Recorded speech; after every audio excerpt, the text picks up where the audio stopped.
Hello. Today, I want to talk to you about failure. Dark Souls 2 was released in 2014 and was met with glowing reviews. Now, however, like Bioshock Infinite, there's been a shift in the general opinion on it. People often now rank it among the worst Souls games, fighting for the bottom spot with Demon Souls. But I love Demon Souls. And if I loved Demon Souls, then there's a decent chance I'd probably love Dark Souls too. I tend to take the opinion of fuck the consumer when it comes to any piece of art. The people who complained about Shadow of the Erdtree's difficulty are wrong. So, while I had heard a lot of complaints about Dark Souls 2, I just figured it was probably user error. Still, I knew bullshit was a FromSoft speciality, so I was a bit cautious. And if I was to play it, I mean, which version is the correct choice? The original or Scholar of the First Sin? After watching 3 or 4 video essays about the comparison, I ended up deciding to go with the original release, as the people who prefer Scholar do not hate the original, but the people who prefer the original hate Scholar. Either choice, I was expecting to feel some aspect of disappointment. I also knew going into this that Dark Souls 2 was a big game with twice the number of bosses as Dark Souls 3, and I knew most people played with big bonk weapons, but if I was going to play it, I was going to play it my way, not learn anything from them, other than I know I need to level ADP. I also then put all of those thoughts in the back burner and decided I'll get to it when I get to it in a few years. And then, out of boredom, and it showing up in my Steam library due to family sharing, I downloaded it, and I gave it a shot.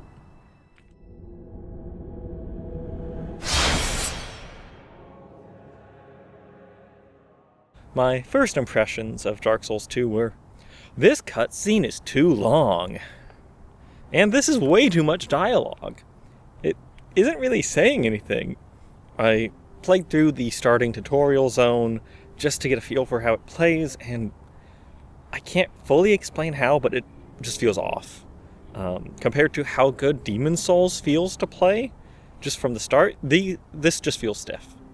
I had chosen to pick the Explorer due to his highest starting adaptability, and wanted to postpone any problems that would come from that as far as possible. But, wow, people weren't lying. These hitboxes suck. I realized later that part of that comes from locking on feels like it changes your momentum, and the fact that if you turn to run away, you stop in place for a few frames, and it leaves you vulnerable. How are you trying to sell me on a worse version of a thing from 2009? Like, it feels like you're just trying to be resting on your past accomplishments. Demon Souls combat mechanics felt great, and that's what drew me in, but Dark Souls 2, well, I liked all the non-gameplay mechanics. In theory, I like the life gem system and the health reduction for dying, but you don't gain humanity when you defeat a boss like in Demon Souls and Dark Souls 3. Every victory fails to feel like progress. The first time I tried to even use one of my items in combat, my fireball missed as it got thrown towards the camera instead, and I was just tempted to quit right there. But I wasn't angry. I never yelled at the screen the way I've done at Demon Souls and Elden Ring. Eventually I just started using a shield because I couldn't be bothered to deal with these bad hitboxes. I was less frequently disappointed after this, but I still ended up texting a friend, holy shit levels of bad. I mean, it did get easier for me as I started moving up in the world, but it didn't make it any less bullshit. It just made it easier for me to push past it. I have more resources to draw from, and I'm no longer having to worry about them being gone forever. I'm not learning new things, I just have more of a safety net for the bullshit thrown at me. Everything I'm given is ineffective.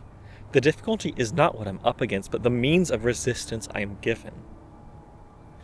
The issue I have with boss fights, besides the fact that they are often gank fights, is that they don't feel like trading blows. I have no say over how the rhythm of this fight goes. They're aggressive, but they don't feel like they react to anything I do. Bosses often also will have an attack that will one-shot you, without appearing to be any different than their other standard attacks. Maybe it's because I haven't really increased my health much, but increasing my health felt like it wasn't doing anything in the first place, so that's why I wasn't. But I can tolerate shitty boss fights. Again, I love Demon Souls.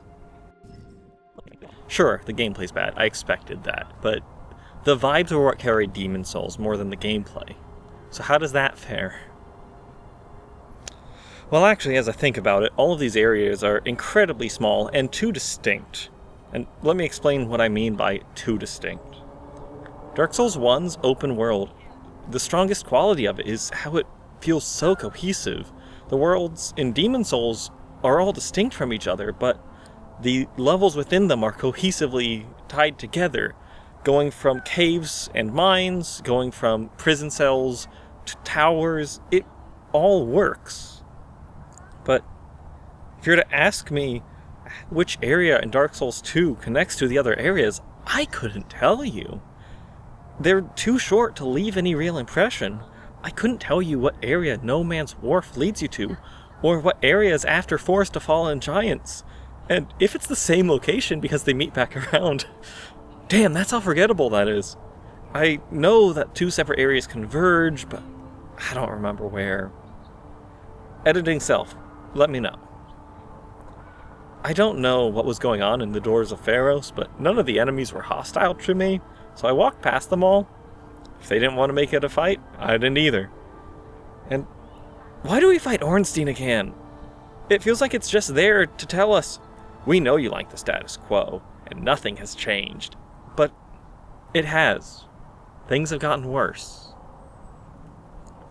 While I'm knocking the level design, let me say that the graphical level design here is on another level.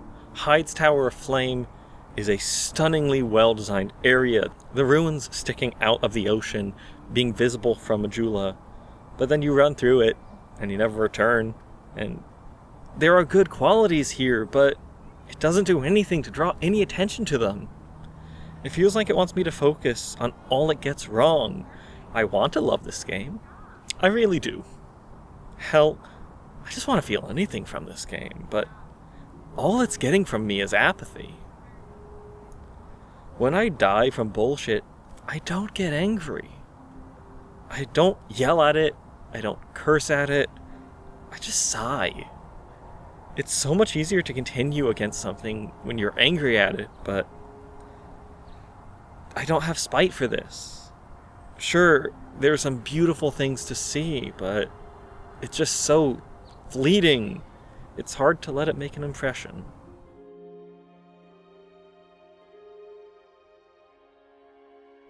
Other people have compared quitting a Souls game to going hollow, the thing that affects all undead who give up. But this isn't that. I disagree with the game I am playing. I don't want this thrown at the end because that's not a victory by any metric of mine. I'm just frustrated. How are these the tools you expect me to fight against all this with? Everything I have is so ineffective. It feels awful, and I want none of this. It's not fair. It wants me to lose. I don't know what it wants me to do besides suffer. And I've not even gotten to the point yet, but I know it's coming up. I know that what is waiting for me is an ice deathland. I can love this location. I can find it beautiful, but it's not for me. I've heard people speak highly of all of this, but I don't get it. At all. I hear people saying that this is good, actually, but I look at it, and everything I see is a failure on every front. It's easier to keep going when it's Demon Souls, and I hate it, but apathy, that's harder to push against. Maybe I'm just too tired, but I don't want apathy. I want anger. I want spite. It's designed for me to fail, but not in a way I feel like I can be prepared for, but from bullshit outside of my control. To the people who are disappointed with the state of the world, a politician was never going to save us. It's always and only been up to us. Check in with your friends. Fight against irony poisoning. I get it. Absurdism is a great coping mechanism, but it's not what we need right now. We need to feel. We have until January 20th to be prepared. If he's going to be ready on day one, then so must we. I'm sorry that it has come to this. International American politics will always be evil, and now we have to turn our energy to also fight against incoming domestic policies as well. To build safety nets for our friends and neighbors, to learn how to throw a good right jab, to learn what ice trucks look like and how to take the air out of their tires. If they want to deport American citizens on race alone, fuck them all. Stand against fascists, both in law and the vigilantes. Believe Trump will do the things he said because he will. I disavowed pacifism last year. I'm not saying go out and buy a gun. I'm not a fan of those things yet. You need to not get yourself killed. Trump in his previous term extrajudicially killed someone in my city. And he will do it again. If the fascists want you dead, that's your reason to be alive. Right now, live out of spite if you must. But find joy everywhere you can. Joy is a powerful act of resistance. To the straight or passing white people in America, mostly men, who are talking about moving to Canada, I have this to say to you. If all these things you're seeing make you want to move to Canada, that's only because you don't want to see it anymore. Too fucking bad. You're not going to be affected by these things the same way as your neighbors are. It is your responsibility now to amplify the voices of those who would be unable to leave to a better location. It is your job to have uncomfortable conversations with your slightly racist coworker, because you can have that conversation without risking anything of your own. Voting isn't enough. You need to get involved. I need to get involved. On what authority do I say all of this? Very little. But I studied genocide and fascism for a project in college, and I'm pretty good at pattern recognition. That and smarter people than me have come to the same conclusion. The best way to fight against all of this is community. We need more community, now more than ever. And we needed it years ago. Facing all of this alone will not work. Yes, fuck everything, fuck everyone. I feel that too. I get it. But we have to care for everyone, regardless of who they voted for. First they came for the socialists, so don't let them divide us. We need to realize that now, and act now. Do not let them act.